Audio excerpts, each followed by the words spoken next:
Je voudrais qu'on vienne sur une information qu'on vient de recevoir, si je puis dire. C'est le fait que Gerasimov, le chef d'état-major russe, qui avait de toute façon disparu des radars depuis un certain temps, et qui, a fortiori, était invisible depuis le putsch raté de Prigojine, eh bien, a fait son apparition ce matin. C'est le média RIA Novosti qui nous informe que Gerasimov a écouté le rapport du chef de quartier général et a fourni ces images, d'ailleurs. Rapport du chef du quartier général des forces aérospatiales pour repousser une attaque de missiles par les forces armées ukrainiennes. Voilà, donc c'est justifié pour une raison militaire. Gerasimov, Olivier Védrine, effectivement, on ne le voyait plus. Ni son image depuis très très longtemps. Hein. Mm-hmm. Et là, il réapparaît. Comment vous l'interprétez ? Je l'interprète comme je l'ai dit quand il y a eu ce coup de théâtre, etc. Je dis, pour l'instant, pour moi, c'est un théâtre de marionnettes, tout cela. Voilà, donc je ne suis pas étonné par la réapparition de Gerasimov, je ne suis pas étonné non plus par les rendez-vous Prigozhin-Poutine, je ne suis pas étonné par tout ce qui se passe, parce que je l'ai dit même lors de ce déroulement de ce coup de théâtre, coup d'État, que les choses seraient comme une série Netflix avec beaucoup de rebondissements, et je suis très étonné que les putschistes comme Prigozhin ne soient pas condamnés, soient toujours en liberté, qu'on redonne de l'argent, qu'on redonne son argent à Prigozhin. Et bon, donc pour moi, je ne suis pas étonné. Je crois que c'est véritablement tout ça, c'est une pièce de théâtre qui va servir à Poutine à renforcer son pouvoir. Alors, vous, à la fois, vous dites je ne suis pas étonné, mais et vous avez raison, il faut garder l'esprit très ouvert. Mais voilà, nous qui nous fondons sur des informations, on essaie de rester au cœur de notre métier. C'est vrai qu'on ne le voyait plus. C'est presque 6 mois qu'on ne l'a pas vu. Hein. Voilà, presque 6 mois qu'on ne l'avait pas vu. Donc, absolument. Et pourquoi ? Parce qu'il était le commandant-chef, en dehors des chefs d'état-major des armées, il était commandant-chef des opérations sur le territoire ukrainien. On avait une nouvelle hier disant qu'il aurait un successeur, qui était le patron des troupes aéroportées. Est-ce qu'on peut voir ce tweet, général ? Parce que oui. Pour illustrer ce que vous dites... de façon très pertinente. Alors, on ne le lit pas très bien, honnêtement. Il est un petit peu... mais c'est un tweet de Nexta, en plus, il est en anglais. Mais pour nous dire que les correspondants et les propagandistes, qu'on résume parfois aussi comme des blogueurs militaires, confirmaient la démission de Gerasimov, démission entre guillemets, bien sûr. Il aurait été démissionné, et c'est le Daily Mail qui rapporte que c'est le général Teplinski, c'est celui-là que vous citiez, général du Tarn, comme son remplaçant. Donc hier soir encore, il y avait des informations selon lesquelles il avait disparu pour de bonnes raisons, c'est qu'il n'était plus à son poste. Oui, alors je ne pense pas qu'il ait démissionné, mais on lui a peut-être demandé où il a passé la main, voilà. Comme ça arrive, sur le commandement des opérations, au fameux colonel que l'on voit ici, Teplinski, qui est le patron des troupes aéroportées. C'est vrai qu'on ne le voyait pas depuis 6 mois, donc...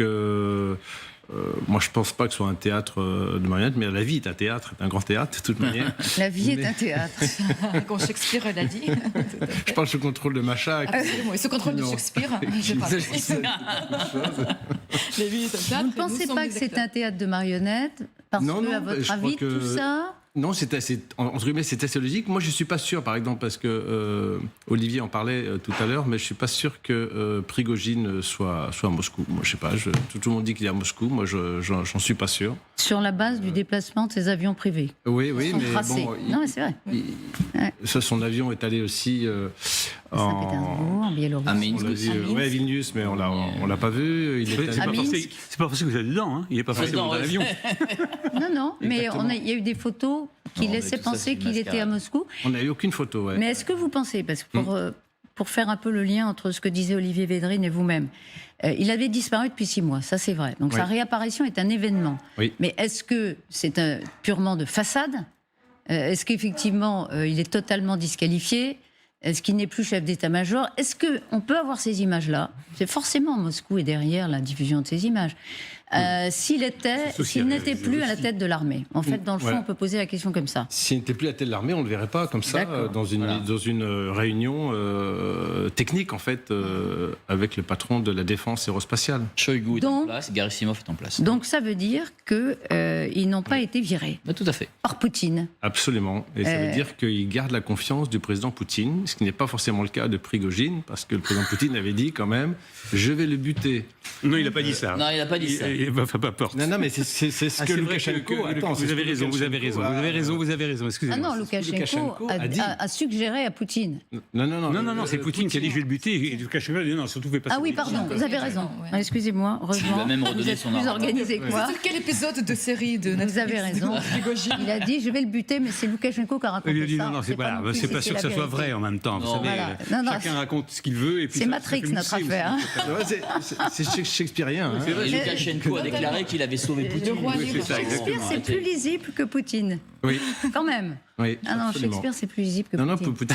Non, Poutine. C'est plus clair. Alors, Thierry Volton. Alors, écoutez, moi je suis. Mis à part, notre ami Gerasimov qui réapparaît. Oui, alors, d'abord, le rôle d'un chef. Enfin, j'en sais rien, je parle sous contrôle d'un militaire. Le rôle d'un chef d'état-major, c'est pas forcément d'être plastronné à la télévision, c'est quand même d'être, surtout quand il est militaire sur le terrain.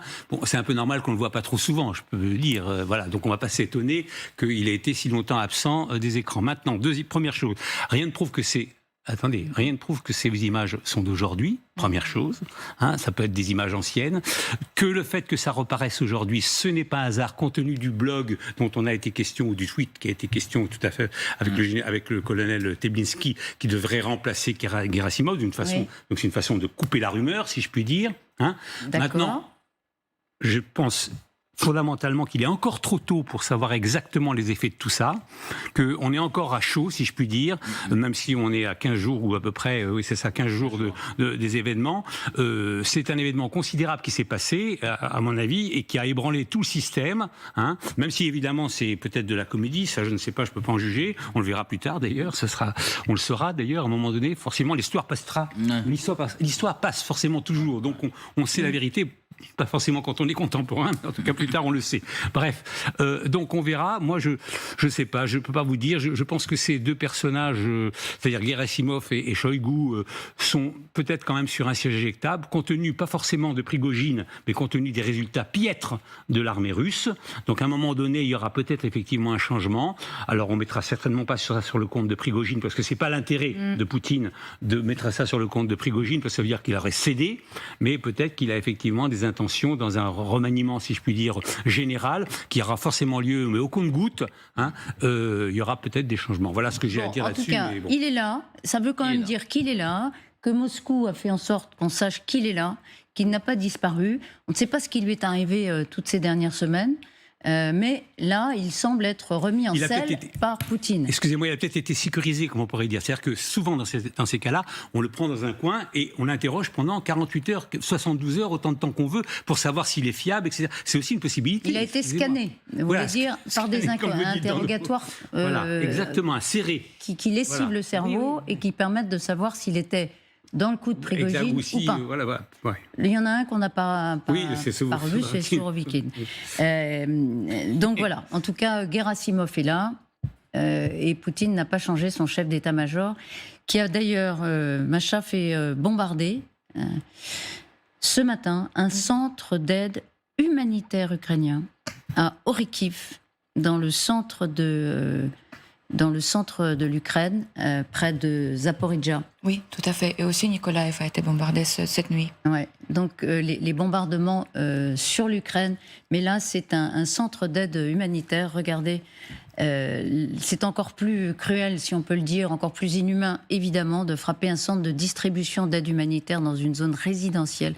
4 personnes sont mortes, des femmes âgées de 43, 45, 47 ans et un homme de 47 ans. Ce qui est intéressant, excusez-moi, c'est que quand Moscou reçoit quelques bombinettes, si je puis dire, il parle de terroristes. Moscou parle de terroristes. Là, excusez-moi, c'était vraiment une mesure terroriste. Ouais. Et donc, je veux dire, on devrait dire que c'est du terrorisme, mais bon, et personne ne le dit vraiment, enfin, on le pense. Exactement, quelle est la réaction internationale à cet otage qui a été prise notre peuple ukrainien par Poutine et par son régime? Je veux dire qu'à part de la guerre, ok, on peut se battre sur la ligne de front, il n'y a pas de problème, je comprends, soldat contre soldat, mais quand il y a le prise en otage de la population qui résiste. Vous vous souvenez de ce qu'on a vécu pendant l'hiver, quand il faisait froid, quand il y avait coupure d'électricité? C'est juste insupportable et ça augmente la... Après, je dois vous dire que chaque frappe que le sol ukrainien reçoit de la part de Russie nous remonte, au contraire, on devient plus résistant et plus fort.